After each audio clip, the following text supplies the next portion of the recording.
एक वचन मैं आपके बीच में पढ़ूंगा तो आप और गहराई से आप इस बात को समझेंगे। हालेलुया। दूसरा सैमुअल उसका 24 अध्याय उसका 1 से लेके 25 तक। अगर आप नोट कर चुके अब आप बाइबल में खोलें। अगर हम इसके टॉपिक को पढ़े, यहां लिखा है दाऊद के द्वारा जनगणना कराना और उसका दंड भोगना। यहां पर दाऊद ने जनगणना की और उसने दंड भोगा। मान लो परमेश्वर आपको कहे युद्ध के लिए जा, मैं तुझे जिताऊंगा, और आप मान लो परमेश्वर और आप लोग गिनना शुरू कर दें, मेरे पास कितने सैनिक हैं, कितने ऊंट हैं, कितने घोड़े हैं, कितने रथ हैं, कितनी सेना है, और आप अकाउंटिंग करें, और परमेश्वर को आपको हृदय से क्रोधित वचन आए कि तुझे जब मैंने बोल दिया था कि मैं तुझे जिताऊंगा, तो तूने शरीर की बातों पर अपने बल की ओर ध्यान देना क्यों शुरू किया। ऐसे आपकी लाइफ में कई वक्त परमेश्वर आपको विश्वास का वचन देता है, आप कुछ बातों को विश्वास से रिसीव करते हैं, पर जब आप थोड़ा सा शारीरिक माहौल में चले जाते हैं तो आप उन बातों को अपने दिमाग से सोचने लग जाते हैं। मैं कितना कर्जा उठाऊं, मैं कितना लोन लूं, मैं किससे पैसे मांगूं। ओके, एक तो मैं मासी से मांगूंगा, एक तो मैं बलकार सिंह से मांगूंगा, एक मैं उस फाइनेंस कंपनी से इतना लोन ले लूंगा और इतना ऐसे कर लूंगा। फॉरेन जाने का सारा पूरा, कर्जे वाला ये पूरा, गर्द की किस्त पूरी। मतलब प्रभु आप कुछ विश्वास से रिसीव करें और उसमें आप अपना बल, अपनी सोच, अपनी समझ से, अपने विचारों से देखना शुरू कर दें, तो आप विश्वास के उलट काम करते हैं। हालेलुया। कितने समझ रहे इस बात को। तो आपको उन बातों को आप कभी भी, लेकिन ना तो बल से ना शक्ति से, जो होगा खुदा की आत्मा से होगा। कई वक्त आप अपने बल से, अपनी नजर से, अपने तरीके से, अपनी सोच से, अपने विचार से उसे पूरा करने की कोशिश करते उस योजना को जो खुदा ने दी है। जैसे अब्राहम ने बेबी प्लान किया कि नहीं, लगता है प्रतिज्ञा पूरी नहीं होगी, नौकरानी का सहारा लेते हैं। ऐसे बहुत सारे प्रभु की योजना पर विश्वास करके कार्य नहीं किया। तो यहां पर हम देखते हैं कि दाऊद द्वारा जनगणना कराना और उसका दंड भोगना। पढ़ेंगे एक आयत से, बाइबल में देखेंगे। अब यहोवा का कोप इजराइलियों पर फिर भड़का और उसने दाऊद को उनकी हानि के लिए यह कहकर उबारा, इजराइल और यहूदा की गिनती ले। इसलिए राजा ने योआब सेनापति से जो उसके पास था कहा, तू दान से बेर्शेबा तक रहने वाले सब इजरायली गोत्रों में इधर उधर घूम और तुम लोग प्रजा की गिनती लो, ताकि मैं जान लूं कि प्रजा की गिनती कितनी है।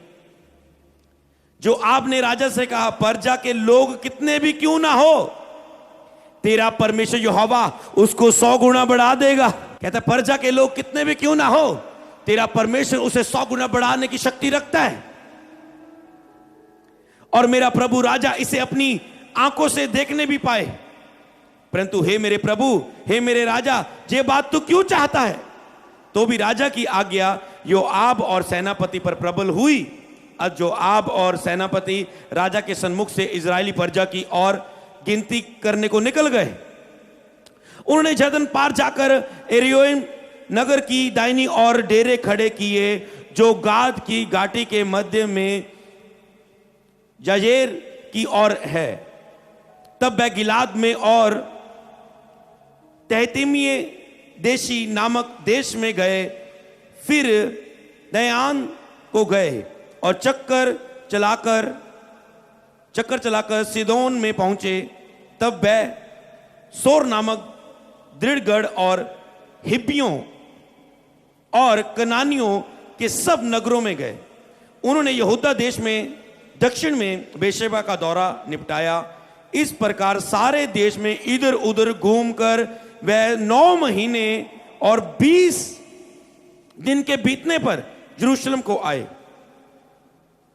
तब योआब ने प्रजा की गिनती का जोड़ राजा को सुनाया। तलवार चलाने वाले योद्धा इजराइल के तो 8 लाख। जब 8 लाख देखते, हम देखते कि जो फिल्मों में हमें सेना दिखती है लाखों में, जो कॉपी करती है तो वो बाइबल की कॉपी करती है। सोचो 8 लाख, ये रियल वाली, ये वो नहीं है कि किसी फिल्म में कॉपी पेस्ट किया और पीछे ग्रीन पर्दा लगा के 800 सेना दिखा दी, 800 बंदे, 8 लाख बंदे दिखा दिए। सचमुच उनके पास इतनी सेना होती थी, लाखों में। सोचो 8 लाख, समझ पा रहे हैं? इजराइल के तो 8 लाख और यहूदा के 5 लाख निकले। प्रजा की गणना करने के बाद दाऊद का मन व्याकुल हुआ। प्रजा की गिनती तो कर ली, पर उसके बाद दाऊद का मन व्याकुल हुआ। हालेलुया।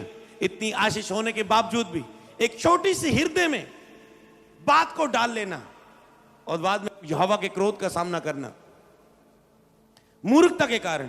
बाइबल में हृदय में लोग अलर्ट ना होने के कारण, कोई मूसा के खिलाफ बोला, दंड पाया। कोई दाऊद के खिलाफ बोला, बच्चा नहीं हुआ। कोई किसी के खिलाफ बोला, कोई किसी के खिलाफ बोला। कोई क्या, किसी ने कौन सी मूर्खता की, किसी ने कौन सी मूर्खता की, और मूर्खता के कारण। और लोग, परमेश्वर भी मूर्ख लोगों को कभी नहीं चुनता था, देखता था उनके हृदय में क्या है। उसने कहा मेरी इजरायली प्रजा में अरे को लड़ने के लिए जाएगा तो ऐसा कर, जो तेरी सेना है मुझे बड़ी गिनती नहीं, मुझे बुद्धिमान और हृदय में समझदार लोग चाहिए। उसने कहा इनको पानी पीने के लिए बोल, जो तो अपने हथियार रख के ऐसे पानी पिएगा बुक्कों के साथ,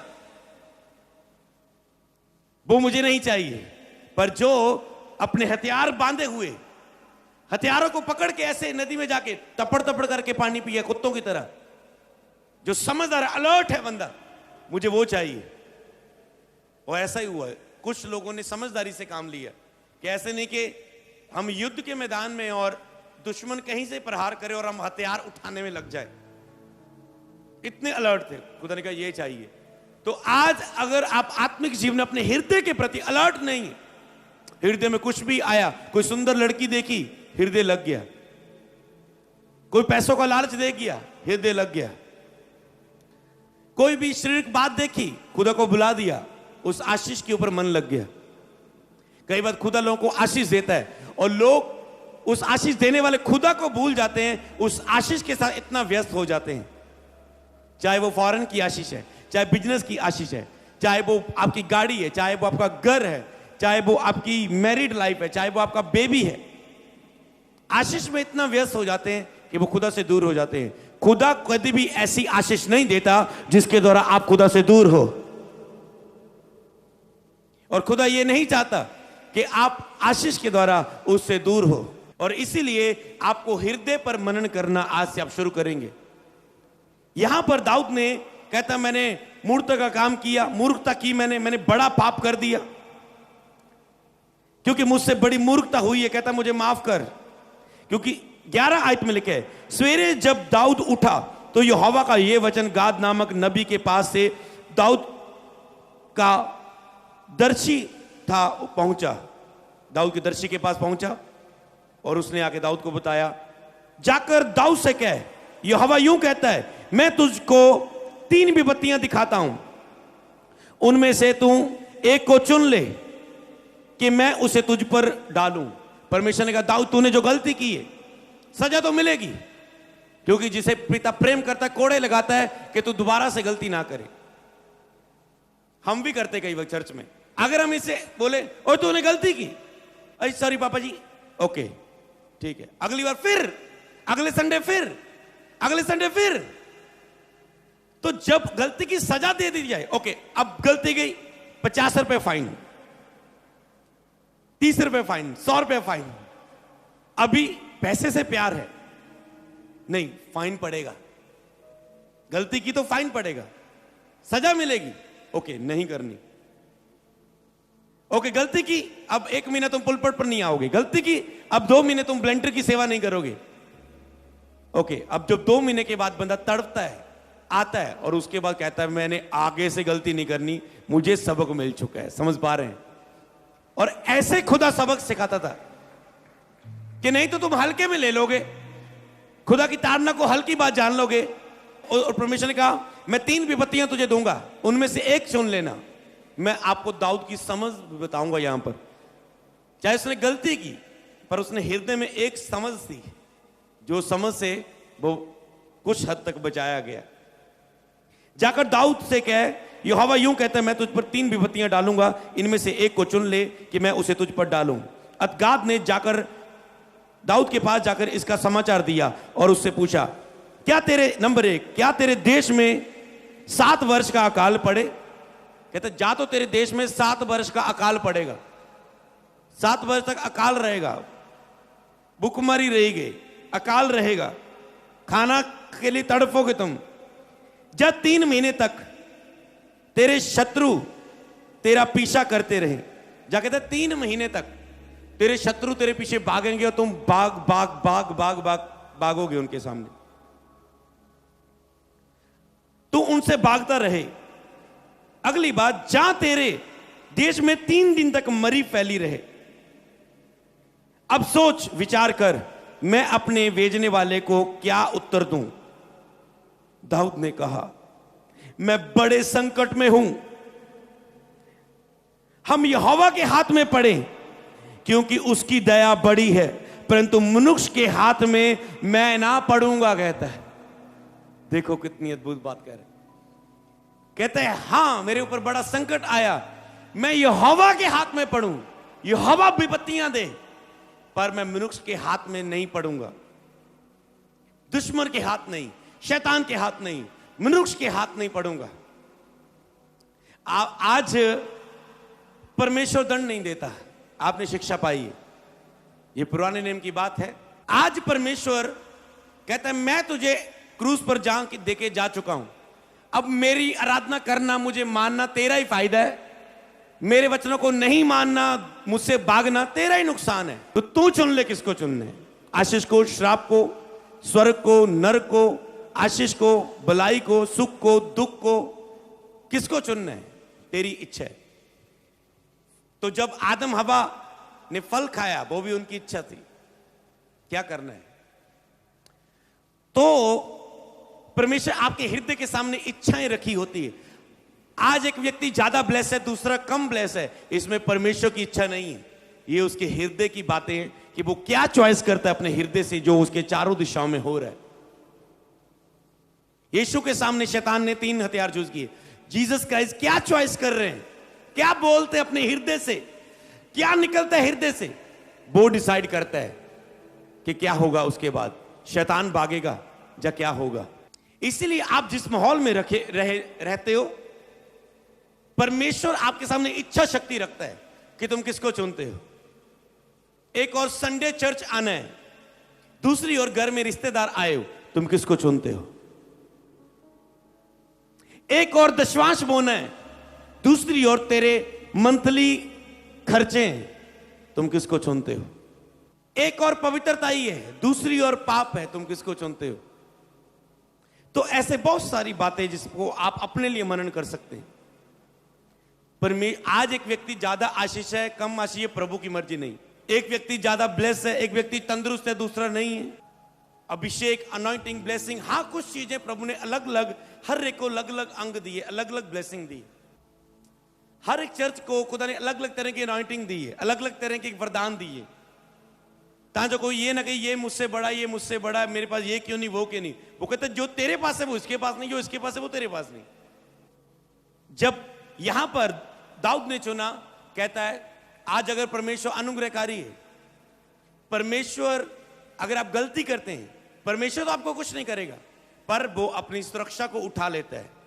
फिर शैतान आपको तंग करता है, पर आपको क्या करना है। आज वेद की, अब आती है वेद की बात, ये स्टोरी थी, अब उसका वेद समझेंगे, आप नोट करेंगे, ये काम आएगा आपके हृदय में। और अब आपके ऊपर है, आप अपने हृदय से कैसी प्रार्थना करते हो। बाइबल में जब लोगों पर विपत्तियां आती थी, संकट आते थे, उनके ऊपर निर्भर था। मान लो हवा ने फल खाया, वो ये भी कहते थे प्रभु आई एम सॉरी, प्रभु मुझसे गलती होगी, मैं शैतान की बातों में आ गई। पर क्या कहा हवा ने, मैं नहीं खाया, मैंने सप नहीं खिलाता। ओके, हवा बंदे को पूछा, हां जी ये जो औरत तू मैंने दिती है इन्हें खिलाया। समझ पा रहे?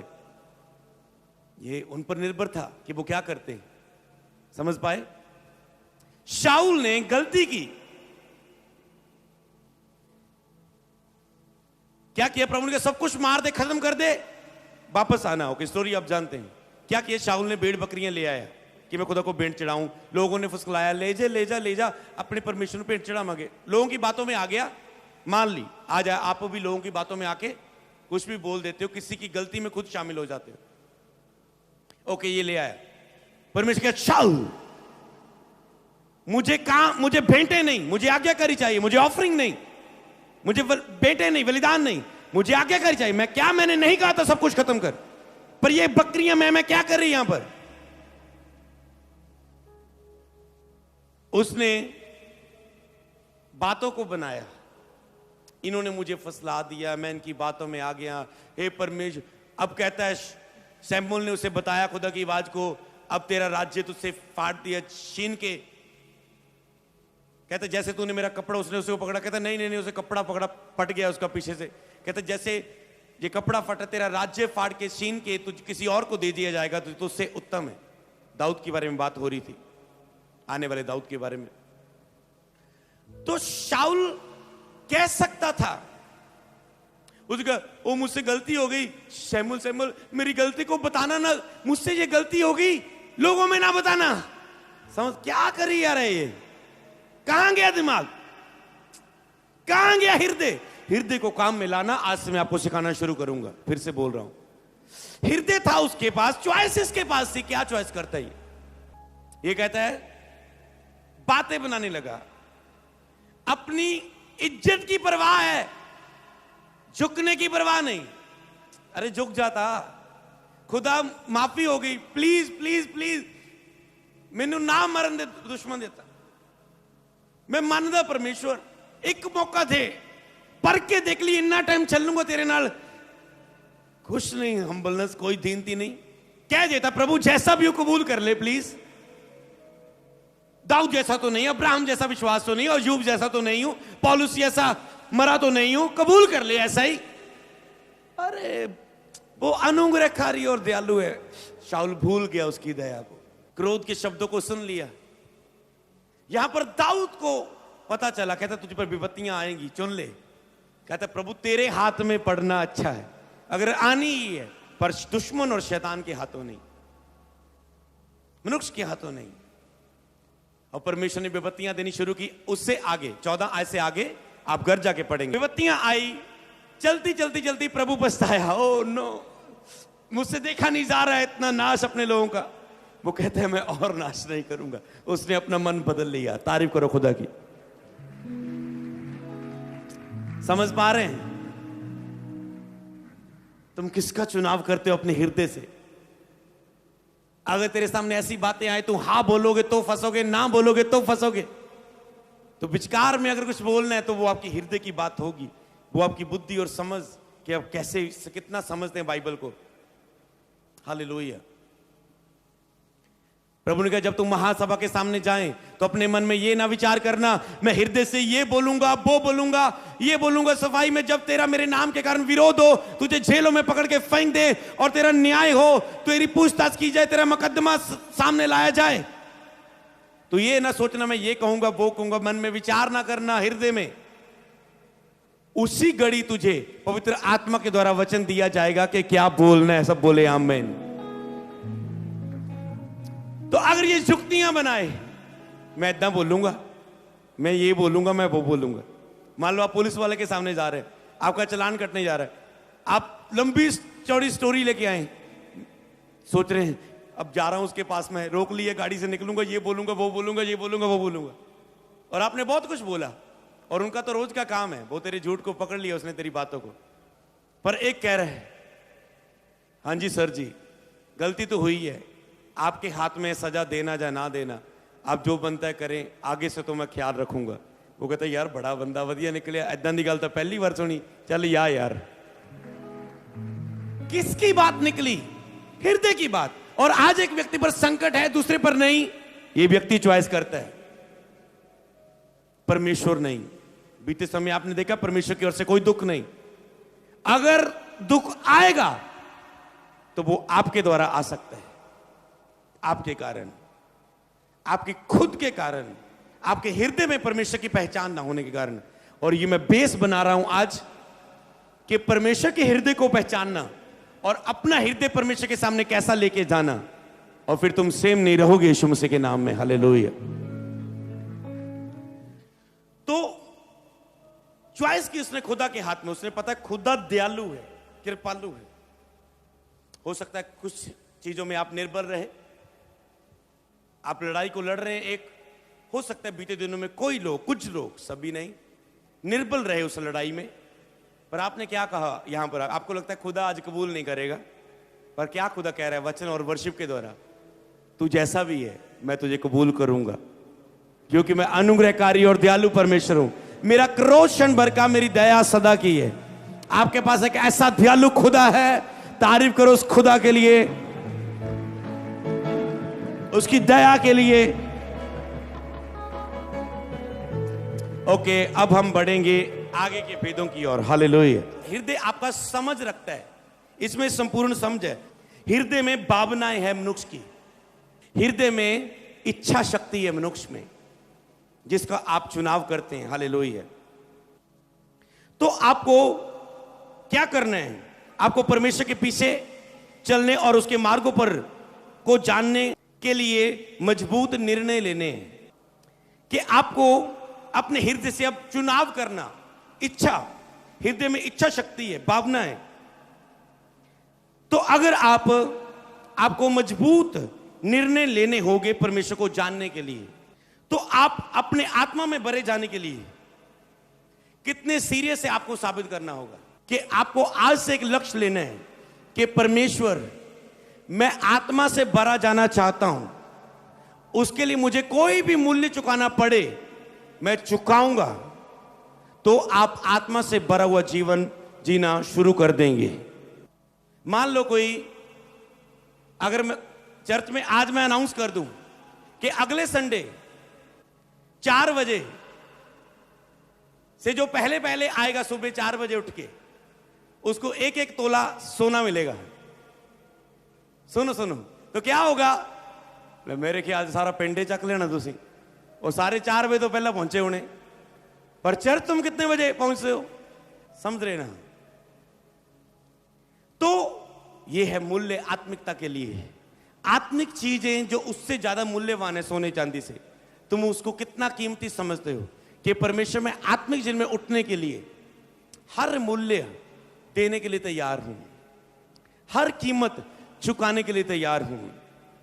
हालेलुया। जैसे एक सेवक ने बताया था कि उसने कहा कि अगर एक गिलास में आपको पानी का दूं, कि मैं कहूंगा इसका 1 लाख रुपए मूल्य है, पानी पीना है, प्यास लगी है, 1 लाख रुपए मूल्य है इसका। आप कहेंगे परे हट, मुझे नहीं चाहिए 1 लाख का पानी का गिलास। पर वही आप रेगिस्तान में हो और आप घूम चुके सफर में, रेत ही रेत है, आप प्यासे हो और आप मरने पर आ चुके हो, और आपको अगर और आने वाले 2-3 मिनट पानी नहीं पिया, अब मर जाओगे प्यास के प्यासे।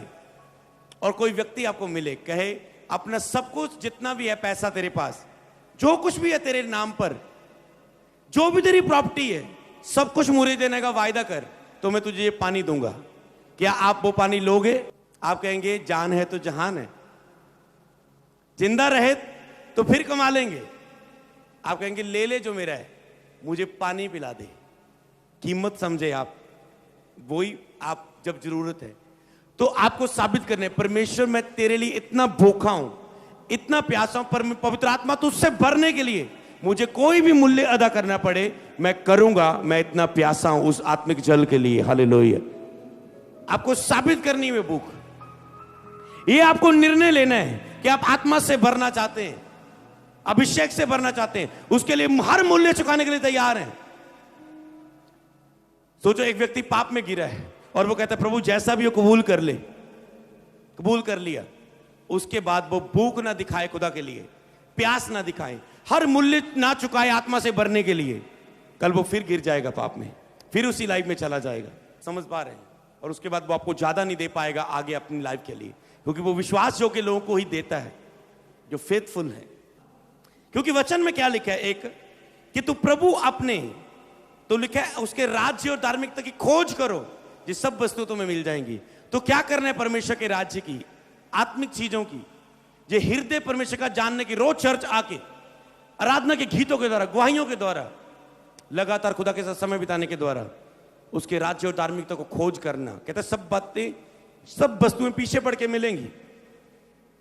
तो इसीलिए लिखा है तू प्रभु अपने परमेश्वर से सारे मन, मतलब सारे हृदय से, सारे प्राण, सारी शक्ति से प्रेम कर। पहला क्या आया, सारे हृदय से प्रेम कर, सारे हृदय से उसे खोज। ये निर्णय किसको लेना है, हमको। इच्छा शक्ति है, वो ही निर्धारित करती है आपका जीवन कैसा होगा। यही बाइबल मेरे पास है, यही आपके पास है। कौन कैसी इच्छा जाहिर करता है, किसके अंदर कैसी इच्छा शक्ति है। कोई तो इस पर दिन रात मनन करता है, जो कुछ इसमें लिखा है उसमें ध्यान करता है और उसके सब काम सफल होते हैं। कोई इसके लिए, इसके साथ बैठने के लिए, सब चीजों के साथ बैठने के लिए टाइम है, इसके साथ बैठने के लिए टाइम नहीं। तो अब जब दुख का समय आता है, कोई उसके साथ बैठने के लिए तैयार नहीं है। पर ये जिसके साथ तुम बैठने के लिए तैयार नहीं थे, फिर भी तेरे साथ बैठने के लिए तैयार है। समझ पाए? तो किसका चुनाव करना चाहोगे, जो तेरे काम आए। अंतिम दिनों में कठिन समय आएंगे, कोई काम नहीं आएगा, ना पैसा। कोरोना ने सारा कुछ डुबा मारा लोगों का। क्या कर लोगे तुम, रोक लोगे? तुम्हारा पैसा रोक लेगा इन चीजों को, मौत को, तेरे नुकसान को। अंतिम दिनों में कठिन समय आएंगे। आपके लिए अगर सबसे ज्यादा जरूरी है तो परमेश्वर के राज्य और धार्मिकता को, सच्चे परमेश्वर को पाना, खोजना, उसके हृदय को जानना और उसके सामने सही हृदय लेके जाना, यही आपके लिए आज के समय सबसे ज्यादा जरूरी है। हालेलुया। ये उस पानी के गिलास की तरह है आज के समय आपके लिए, कि अगर ये मिल गया आपको तो ठीक है, जीवित है। ये नहीं मिला तो सब कुछ बर्बाद हो जाएगा। हालेलुया। उसके राज्य के लिए अपनी भूख। तो आपको निर्णय लेना है, तो आपको अपनी गलतियों को मानते हुए अपने हृदय से निर्णय लेना है परमेश्वर की अभिलाषाओं के लिए। हालेलुया। आपको अपनी गलतियों को मानते हुए, जो भी आपने हृदय में रहते की हुई है, आपके हृदय में चल रहा है, उसके लिए माफी मांगते हुए परमेश्वर के सामने आपको जाना है। हालेलुया। सबसे अधिक अपने मन की रक्षा, मतलब कि आप एक सुरक्षित मार्ग में हैं, परमेश्वर के नीचे हैं। मन की रक्षा ना करना मतलब आप सुरक्षा को खो रहे हैं। परमेश्वर बुरा तो नहीं करेगा आपके साथ, पर आप, अगर आप मन की रक्षा नहीं करेंगे, कि जो मन इन चीजों से भरा हुआ है, दुष्टता, लुचपन, निंदा, अभिमान, मूर्खता, अगर मन इन अशुद्ध चीजों से भरा हुआ है, तो परमेश्वर ऐसे हृदय में नहीं रहता। आप सुरक्षा को खोते हैं अपनी लाइफ में। यह कहता है नीति वचन उसका 7 अध्याय उसकी 24 से 27 तक। अब हे मेरे पुत्रों, मेरी सुनो और मेरी बातों पर मन लगाओ। आज जो आप सुन रहे हो, आपको इस पर मन लगाना है। तो हृदय केवल सुनना नहीं होता है, हृदय एक लगाने वाली चीज है। हृदय को लगाया जाता है। जो आप सुन रहे हैं, वचन को सुन रहे हैं, बातों को सुन रहे हैं, उस पर अपने हृदय को लगाना। तो लिखो, हृदय को लगाना, उसके वचनों पर लगाना, उसकी बातों पर हृदय को लगाना। अगर आपका हृदय लगा नहीं उन बातों पर, तो हृदय में कोई चमत्कार नहीं होगा। क्योंकि चमत्कार बाहरी शरीर में पैदा नहीं होते, चमत्कार होते हैं हृदय में। जैसे कोई हृदय में, एक औरत कहती है कि मैं उसके वस्त्र को छू लूंगी, मैं चंगी हो जाऊंगी। उसने अपने हृदय में पाला तो वो चंगी होगी।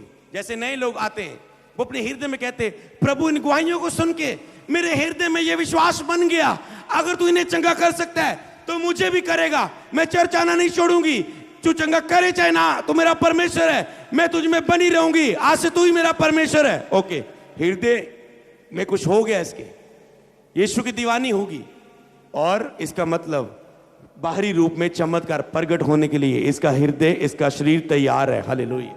ऐसे चमत्कार पैदा होता है हृदय से। मेरी बातों पर मन लगाओ, तेरा मन ऐसी स्त्री के मार्ग की ओर से फिरे, उसकी डगरों में भूल कर भी ना जाना। कहता है स्त्री की ओर से, गलत देखने की ओर, लड़कियों के पीछे, स्त्री के पीछे भागने से तुम भूल कर भी ना जाना। मतलब परमेश्वर की बात, वचन अलर्ट करता है शारीरिकता में ना जाने के लिए। आगे लिखा है 26 आयत में, क्योंकि बहुत से लोग उनके द्वारा मारे पड़े हैं, उनके घात किए हुओं एक बड़ी संख्या होगी। उसका घर अधोलोक का मार्ग है और वह मृत्यु के घर में पहुंचाता है। तो कहता तुम मृत्यु में, मौत में अगर प्रवेश करना नहीं चाहते तो तुम उन चीजों से बच के रहना। अपना हृदय किसी स्त्री पर ना लगाना। आज आपको लग रहा है मैं जवानी हूं, मैं ऐश कर रहा हूं। तुम स्कूल टाइम में हो, किसी और पर निगाह लगाए हो है, जबकि वो तेरा मैरिज पार्टनर नहीं है, तेरा लाइफ पार्टनर नहीं है, तेरा हेल्पर नहीं है। तुम कॉलेज में गए, तूने किसी और के साथ फ्रेंडशिप की, ओके, वो भी तेरा मैरिज पार्टनर नहीं था। तुम सोचते ये पवित्र रिश्ता है। कॉलेज के बाद तुम बिजनेस में गए, वहां पर तूने किसी के साथ रिलेशनशिप रखी, जबकि वो भी तेरा लाइफ पार्टनर नहीं था। तूने राइट समय का इंतजार नहीं किया। राइट समय में क्या होना था कि तेरी फैमिली एक अच्छा रिश्ता तुझे लेके आने वाली थी, जो तुझसे मेल खाए, खुदा की ओर से आने वाला था, और जो तुझसे मेल खाए और जिसके द्वारा तुम आशीष होते। तो उससे पहले, समय से पहले जूत, अभी आपका कुछ चॉइस करने का टाइम नहीं। अभी बचे रहो, क्योंकि अभी जो आएगा वो शैतान की ओर से आएगा। होता है ना 18 से 30 साल तक जूत की एज, कि 18 साल पे आपकी बोट बनती है, ड्राइविंग, आप गाड़ी चला सकते हो, आप जवान हो गए हो। तो इसमें तुम इधर उधर मत मुंह मारो, मत देखो, राइट टाइम का वेट करो और राइट चीज, राइट ब्लेसिंग, राइट रिश्ता तुम्हारी जीवन में आएगा। अब दूसरा टॉपिक, अब जो आप सीख रहे हैं, हृदय पर शिक्षा पाएंगे और उसके वेदों को पाएंगे, और आपको पता चलेगा परमेश्वर के सामने कैसा हृदय लेके जाना है, किस बात के लिए कैसा हृदय होना चाहिए, किस बात के लिए कैसा हृदय के द्वारा चुनाव होना चाहिए। क्योंकि बाइबल में बड़े बड़े ज्ञानी लोग, सुलेमान बुद्धिमान, वो गलतियां कई बार कर गया। तो तुम अपने हृदय से कितनी गलतियां कर सकते हो? कहता अपनी भूल चूको कौन समझ सकता है। इसीलिए तुझे ये शिक्षा पानी है, सीखना है, और इसके लिए भूखे और प्यासे रहना। कोई मीटिंग मिस नहीं करनी, जब भी लाइव भी आओ आपको मिस नहीं करना, और आपको इस शिक्षा में आगे बढ़ना है, जुड़ना है। हालेलुया।